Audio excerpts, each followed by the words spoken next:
India and Brazil have agreed to boost cooperation on critical minerals and rare earths. During talks held between Prime Minister Narendra Modi and Brazilian President Lula da Silva at the Hyderabad House in New Delhi. Multiple crucial MOUs were formalized in presence of both leaders.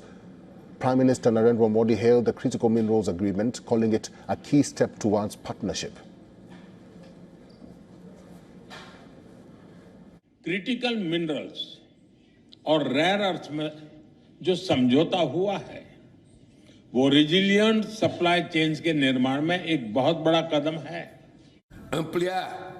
Expanding investment and cooperation in renewable energy and critical minerals is at the heart of the groundbreaking agreement we signed today. Addressing a joint press conference after the meeting, Modi called the relationship a win-win partnership, adding that India is looking to expand bilateral trade beyond $20 billion over the next 5 years. कुछ वर्षों में मुझे इनसे कई बार मिलने का सौभाग्य मिला है और हर मुलाकात के दौरान मैंने भारत के प्रति इनकी गहरी मित्रता और विश्वास को महसूस किया है. राष्ट्रपति लूला के इस दौर ने ऐतिहासिक एआई इम्पैक्ट समिट की शोभा भी बढ़ाई और हमारी रणनीतिक साझेदारी को नई ऊर्जा भी दी है. Brazil has the world's second largest reserves of critical minerals used in electric vehicles, solar panels and smartphones to jet engines and guided missiles. India is seeking to reduce dependence on top exporter China, which is ramping up domestic production and recycling while searching for new suppliers. External Affairs Minister S. Jaishankar had earlier said Modi-Lula talks will impart fresh momentum in bilateral ties.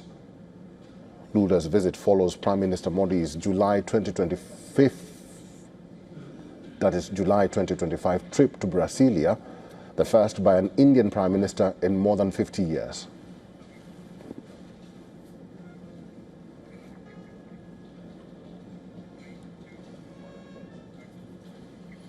And for the latest, our Assistant Editor for Foreign Affairs, Siddhant Subol, has sent us this report from New Delhi. Indian Prime Minister Narendra Modi and the Brazilian President Lula da Silva today held talks here in the Indian national capital.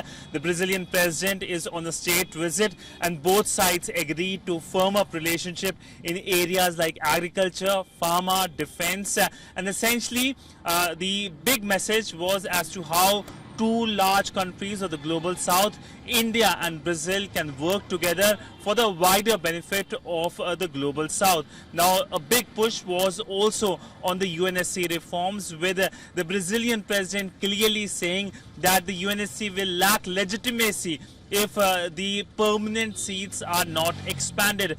Both countries are part of a grouping called G4 along with Germany and Japan and have been pushing for the UNSC reforms for decades. One of the key outcomes was also an MOU on critical minerals and rare earth, clearly a message as to how India and Brazil are keen to be part of global supply chains on this particular issue. With video journalist Siddhant Subol for WION in New Delhi.